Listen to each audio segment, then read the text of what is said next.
এবং এটাও জনগণের মধ্যে আলোচনায় আছে, সাধারণ সম্পাদক পদ খুঁজছে আওয়ামী লীগ। হ্যাঁ, আপনি কি সাধারণ সম্পাদক পদের প্রার্থী কিনা? না, আমি আওয়ামী লীগের কেন্দ্রীয় কমিটির একসময় ল সেক্রেটারি ছিলাম, ও পরবর্তীতে আমি সেন্ট্রাল কমিটির মেম্বারও না। আওয়ামী লীগের মতো একটা প্রাচীনতম রাজনৈতিক সংগঠনের সাধারণ সম্পাদকের জন্য অনেক উপযুক্ত ব্যক্তিরা আছে। আমি নিজেকে মনে করি আমি উপযুক্ত না এবং আমি আকাঙ্ক্ষিতও না। কেউ কেউ বলছেন তাজউদ্দিন আহমেদের সন্তানদের নেতৃত্বে নতুন করে আওয়ামী লীগ পুনর্গঠিত হওয়ার একটি প্রক্রিয়া চলছে। আপনি তাজউদ্দিন আহমেদের পরিবারের মানে তাজউদ্দিন আহমেদের সন্তানদের নেতৃত্বে আওয়ামী লীগ পুনর্গঠনের এই প্রক্রিয়াটিকে কিভাবে দেখেন? এখানে একটু পিছনে যেতে হবে। বঙ্গবন্ধু যখন ইয়াং লিডার, তখন কিন্তু তিনজন তাকে ছেড়ে চলে যান। হোসেন সৈয়দ সোহরাওয়ার্দী, মাওলানা আব্দুল হামিদ খান ভাসানী এবং শেরে বাংলাকে ফজলুল হক, বিভিন্ন রিজন দিয়ে তা চলে যান হয়ে গেছে। আবার বঙ্গবন্ধু কারাগারে যাওয়ার পরে তার সুযোগ্য উত্তরসূরিরা মনিটর করেছেন, পরিচালনা করেছেন। বঙ্গবন্ধু হত্যাকাণ্ডের পরে কিন্তু আবার শেখ হাসিনা গেছেন, সেই জায়গায় কিন্তু শেখ হাসিনার নেতৃত্ব নিয়েও কিন্তু বিব্রতকর অবস্থা সৃষ্টি হয়েছিল। বাকশাল নামক একটি সংগঠন হয়েছিল, মিজানুর রহমান চৌধুরীর নেতৃত্বে কিন্তু আলাদা একটা আওয়ামী লীগ হয়েছিল। ডক্টর কামাল হোসেন আওয়ামী লীগেরই ছিলেন, তিনি কিন্তু গণফোরাম করেছিলেন। আবার অন-11-এর সময় সংস্কারের নাম নিয়ে শেখ হাসিনাকে বাদ দেওয়ার একটা প্রক্রিয়া হয়েছিল। কাজে বিভিন্ন জায়গায় ধাক্কা আওয়ামী লীগের উপর এসেছে। এই সব ধাক্কা তাজউদ্দিন সাহেবের মেয়ে সিমিন হোসেন রিমি, তিনি মাননীয় প্রধানমন্ত্রীর লাস্ট ক্যাবিনেটেরও মন্ত্রী ছিলেন, এবং আজকে ফেসবুকে তাদের ইন্টারভিউ দেখলাম। সোহেল তাজ বলছেন যে শেখ হাসিনা আমাদের যেভাবে ভালোবাসছেন সেটা মায়ের মতো, তাদের ইন্টারভিউ দেখলাম। এখন কোন অবস্থার প্রেক্ষিতে উনি গেছেন এটা আমরা জানি না, তবে মূল স্রোতের বাইরে গিয়ে শেখ খালেদা জিয়াকে বাদ দিয়ে কিন্তু আপনার মনে আছে যে সাইফুর রহমান, মেজর হাফিজকে দিয়ে বিএনপি করার চেষ্টা করা হয়েছিল এবং তাদেরকে ইলেকশন কমিশন থেকে চিঠিও দেওয়া হয়েছিল। সংস্কারের নামে শেখ হাসিনাকে বাদ দিয়েও ব্যবস্থা নেওয়ার চেষ্টা করা হয়েছিল। মূল স্রোতের বাইরে গিয়ে সোহেল তাজ হন আর যে তাজ হন, আমার মনে হয় না কেউ সফল হবে, কারণ ভারত উপমহাদেশে দেখে গেছে যে রাজনীতির মূল স্ট্রিমের বাইরে গিয়ে আলাদাভাবে কিছু করা যায় না। আচ্ছা, সামাজিক যোগাযোগ মাধ্যমে একটি খবর ভাসছে, আপনার দলের সভানেত্রী এবং সাবেক প্রধানমন্ত্রী শেখ হাসিনা সভানেত্রী পদ থেকে সরে যাচ্ছেন এবং সজীব ওয়াজেদ জয়কে দলীয় সভানেত্রী ঘোষণা করার উদ্যোগ নেওয়া হয়েছে। আসলে কি সত্য? দেখুন, আমি বাংলাদেশ আওয়ামী লীগের কেন্দ্রীয় কমিটির কেউ নই, একজন কর্মী। কিন্তু আমার কাছে যে তথ্যপত্র আছে, এই যে সামাজিক যোগাযোগ মাধ্যমে অনেক কাহিনী ভেসে বেড়ায়, যেসব কাহিনীর ভিত্তি থাকে না, আমার কাছে যতটুকু তথ্য দায়িত্বশীল সূত্রে আছে, এই সামাজিক যোগাযোগ মাধ্যমে ভেসে আসা কথাটা সম্পূর্ণরূপে অসত্য।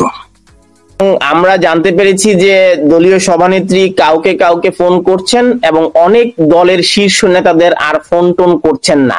তো দলের সভানেত্রী যাদেরকে ফোন করছেন না তারা কি মাইনাস, আর নতুন যাদেরকে ঘন ঘন ফোন করছেন, কথা বলছেন, তারা কি তাহলে নতুন ভাবে দলে পদ পেতে যাচ্ছেন? আসলে কি আপনার কাছে ফোন টোন আসে কিনা, বা আপনি ফোন টোন করেন কিনা? আপনার সাথে যোগাযোগটা কতটুকু ঘনিষ্ঠ এই গত 1 বছরে? দেখুন, আমি বাংলাদেশ আওয়ামী লীগের একজন কর্মী। মাননীয় প্রধানমন্ত্রী অনুগ্রহ করে আমাকে মন্ত্রী করেছেন। দুইটি মন্ত্রণালয়ের দায়িত্বপ্রাপ্ত মন্ত্রী ছিলেন আপনি, কেমন? আমি সে কথাটা বলতে যাচ্ছি, আমি সেন্ট্রাল কমিটির কেউ না। কাজে সেন্ট্রাল কমিটি সংক্রান্ত নেত্রী কার সঙ্গে কথা বলছেন, কার সঙ্গে বলছেন না, এগুলো আমার জানার বিষয় না। তবে আমার সামগ্রিকভাবে আমি অ্যাজ এ হোল বলতে চাই, মাননীয় প্রধানমন্ত্রী তার দলের তৃণমূলের কর্মীর থেকে শুরু করে সবার সঙ্গেই তার যোগাযোগ আছে বলে আমার মনে হয়। বর্তমানে যিনি সাধারণ সম্পাদক রয়েছেন, আমরা দেখেছি সম্প্রতি তিনি আসছেন, কথা বলছেন। আপনাদের দলীয় নির্দেশনা মেনেই কি তাহলে আবার সাধারণ সম্পাদক সামাজিক যোগাযোগ মাধ্যমে অ্যাক্টিভ হলেন? মানে দলীয় কার্যক্রম কি আনুষ্ঠানিকভাবে শুরু হলো সাধারণ সম্পাদকের মাধ্যমে? দেখুন, আওয়ামী লীগ একটা মাল্টি ক্লাস পলিটিক্যাল অর্গানাইজেশন। এখানে প্রেসিডিয়াম মেম্বার্স আছেন, জয়েন্ট সেক্রেটারি আছেন, অর্গানাইজ সেক্রেটারি আছেন, বিভিন্ন ভাবে একটা ফোরাম আছে। পার্টির ডিসিশন পার্টির মতো করে হয়। সেই ক্ষেত্রে যতক্ষণ পর্যন্ত জনাব ওবায়দুল কাদের বাংলাদেশ আওয়ামী লীগের সাধারণ সম্পাদক পদে আছেন, যতক্ষণ পর্যন্ত আমরা জানছি না যে he is no more secretary of party, ততক্ষণ পর্যন্ত তিনি কাজ করবেন, এটাই তো স্বাভাবিক। এবং তার সহযোদ্ধারা আছেন, প্রেসিডিয়াম মেম্বার আছেন, জয়েন্ট সেক্রেটারি আছেন, বিভিন্ন ভাবে তারা কাজ করছেন। যে দলীয় ডিসিশন হাই লেভেল থেকে হলে সেটা নিশ্চয়ই আমরাও জানবো, আপনারাও জানবেন। এখন পর্যন্ত আমি জানি যে দলের যে সেন্ট্রাল স্ট্রাকচার আছে তারাই কাজ করতেছেন। বিভিন্ন সময় হয়তো কেউ ফ্রন্টে এসে বেশি কাজ করেন, কেউ হয়তো ফ্রন্টে বিহাইন্ড দি স্ক্রিন কাজ করেন, সবাই কাজ করতেছেন। যারা কাস্টডিতে নেই তার বাইরে যারা আছেন কাজ করতেছেন।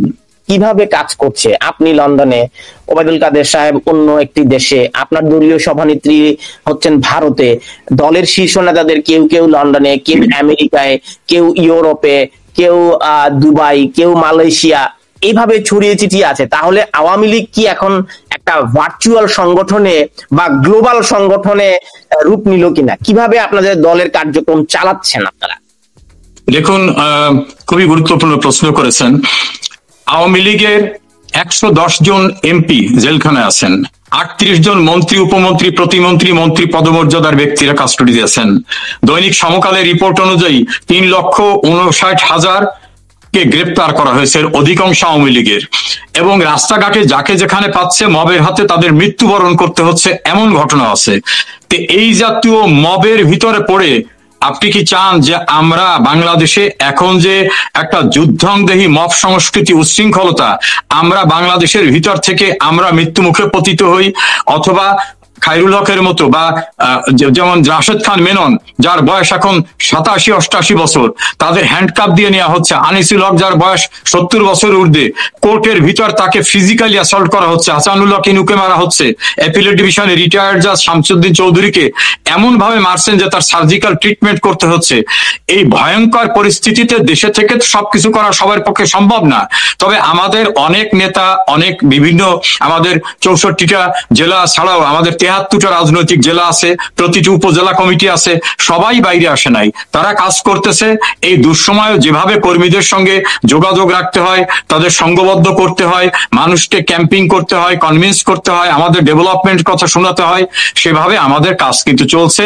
আমরা ভার্চুয়ালি না, যে যেখানে আসি সেখান থেকেই কাজ করছি আমরা। এবং আমরা সামাজিক যোগাযোগ মাধ্যমে যখন দেখি আপনাদের দলের নীতি নির্ধারণী মহলের শীর্ষ নেতাদের বিরুদ্ধে অভিযোগ রয়েছে এবং দলের তৃণমূল চায় এই পুরনো নেতৃত্বকে ঢেলে সাজাতে। আপনি এই পুরনো নেতৃত্বকে ঢেলে সাজিয়ে তরুণ নেতৃত্ব এবং পরিচ্ছন্ন রাজনীতিবিদদের আওয়ামী লীগের সম্মুখ সারিতে নিয়ে আসবার জন্যই তৃণমূল আমরা দেখি সব সময় সামাজিক যোগাযোগ মাধ্যমে সরব। এবং আমি কারোর বিরুদ্ধে ব্যক্তিগত আক্রমণ করা, মেসেজ দেখাতে চাই না। আপনি যদি চান আমি দেখাবো। আপনি কি চান কিনা আওয়ামী লীগ এই চক্র ভেঙে নতুন করে পুনর্গঠন করা প্রয়োজন? তানভীর, আমারও কিন্তু একটা লিমিটেশন আছে, সেটা হলো আমার কথা বলার একটা লিমিটেশন আছে। আমি চাই আওয়ামী লীগ বাঙালি জাতির ইতিহাসের যত গৌরবময় অর্জন সব আওয়ামী লীগের নেতৃত্বে এসেছে। আজকের যে সমৃদ্ধ বাংলাদেশ, ডেভেলপমেন্টের রোল মডেল, আজকের নিজের টাকায় পদ্মা সেতু থেকে শুরু করে যা কিছু হয়েছে, আমি চাই বাঙালি জাতির অনেক চাওয়া আছে আওয়ামী লীগের কাছে।